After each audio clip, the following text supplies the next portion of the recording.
Kisah Nabi Muhammad Sallallahu Alaihi Wasallam, lahirnya Nabi terakhir.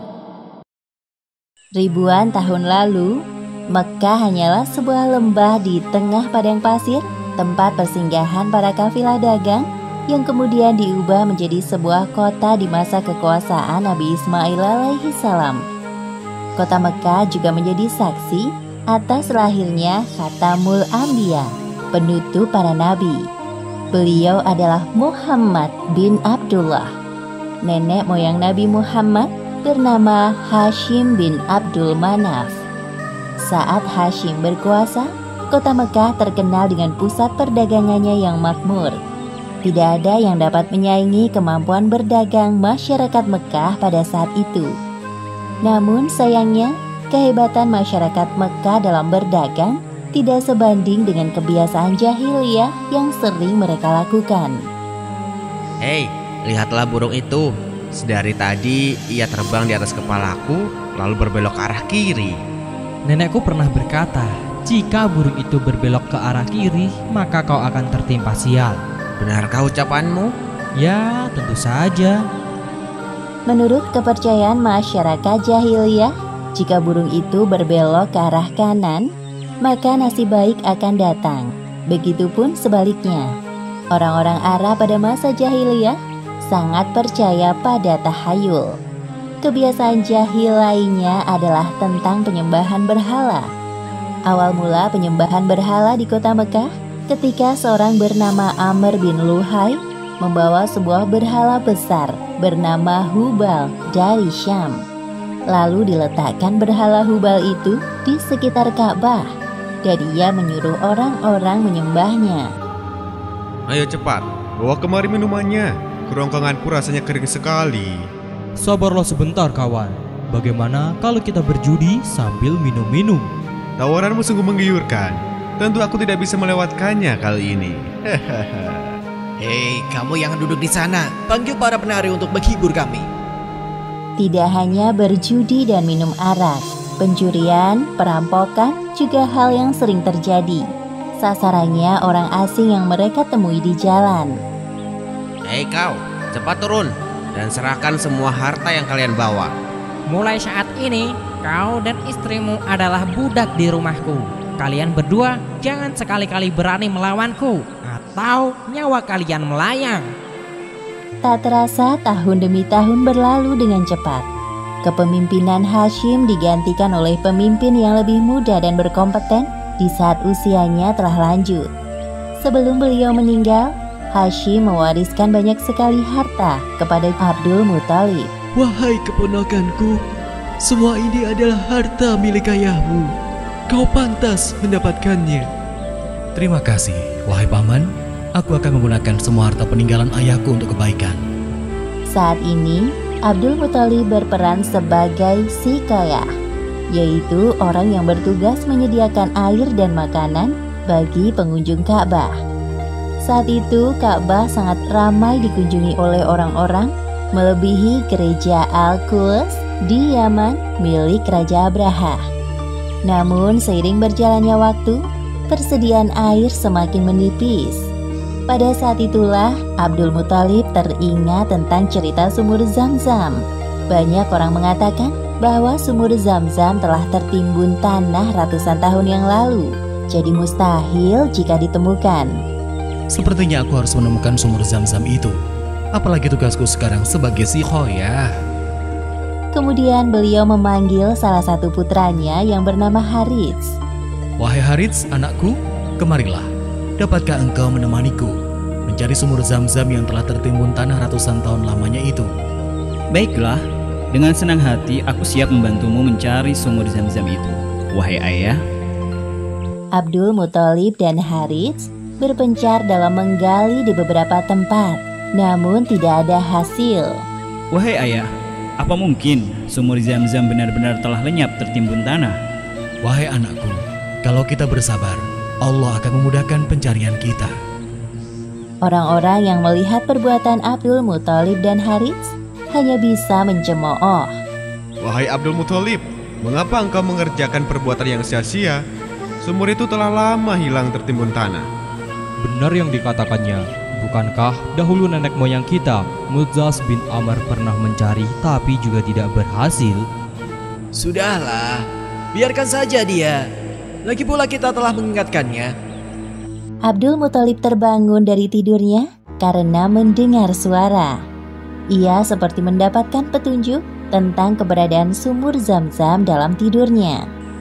Keesokan harinya, dengan penuh semangat, Abdul Muthalib dan Harits kembali menggali di antara berhala Isaf dan Naila. Tiba-tiba air memancar. Ayah, lihat, ada air. Alhamdulillah. Ayo Harits, gali terus. Sekarang, dengan diketemukannya sumur Zam-Zam, Abdul Muthalib tidak khawatir lagi untuk memenuhi persediaan air dan keperluan bagi pengunjung Ka'bah. Hari demi hari berlalu, Abdul Muthalib merasa kewalahan dalam mengemban tugasnya sebagai sikayah. Untuk itu beliau bernazar. Ya Tuhan, andai saja aku punya 10 anak laki-laki yang dapat membantuku, pekerjaan ini akan terasa lebih ringan. Jika Engkau berkenan mengabulkannya, akan aku persembahkan untukmu 1 orang dari mereka. Ternyata takdir menentukan bahwa Abdul Muthalib memiliki 10 anak laki-laki. Saat mereka dewasa, dilakukan undian. Setelah diundi beberapa kali, nama yang muncul selalu sama, yaitu Abdullah, si anak bungsu. Wahai anak-anakku, sebenarnya hal ini sangat berat untuk aku lakukan. Tapi aku telah terlanjur bernazar. Sebenarnya tidak sampai hati, Abdul Muthalib mengatakan tentang nazarnya kala itu. Wahai saudaraku, jangan engkau lakukan itu. Batalkan nazarmu dan meminta ampunlah kepada Tuhan Hubal. Lalu apa yang harus aku persembahkan sebagai ganti dari Abdullah?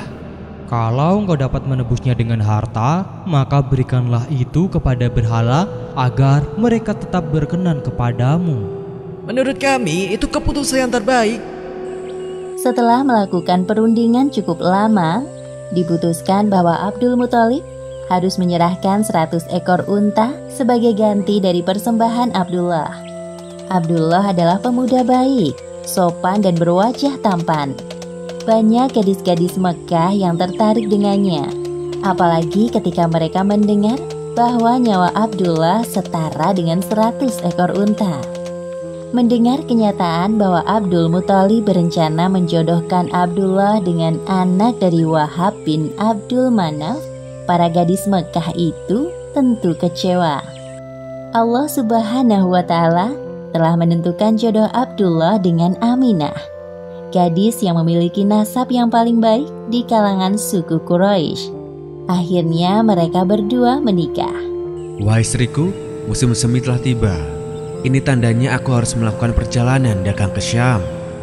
Pada saat itu, Aminah sedang hamil muda.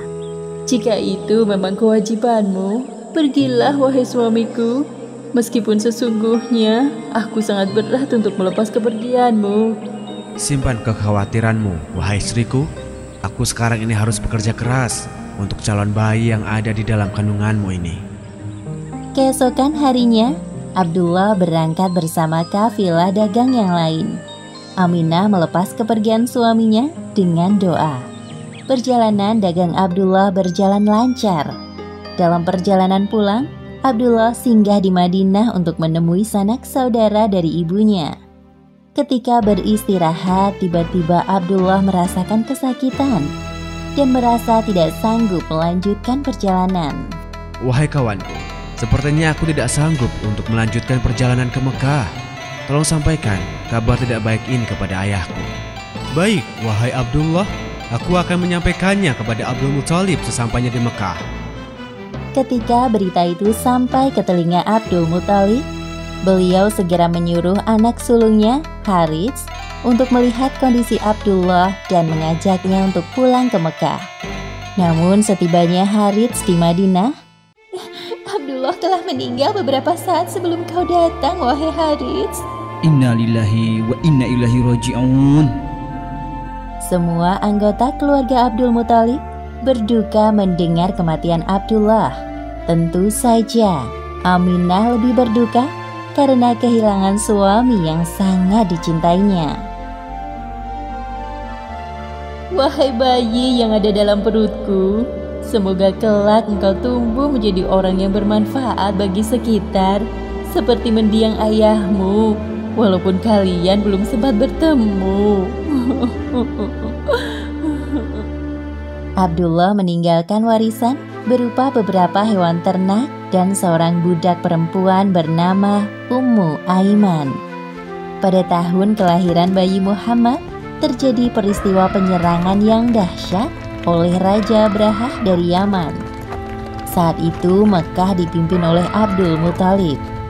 Raja Abrahah berniat untuk menghancurkan Ka'bah karena merasa iri dan tersaingi dengan kemasyhuran Ka'bah. Namun Allah Subhanahu wa Ta'ala menggagalkan penyerangan Abrahah beserta pasukan gajahnya. Tepatnya pada hari Senin, tanggal 12 Rabiul Awal tahun 571 Masehi, Aminah melahirkan bayinya.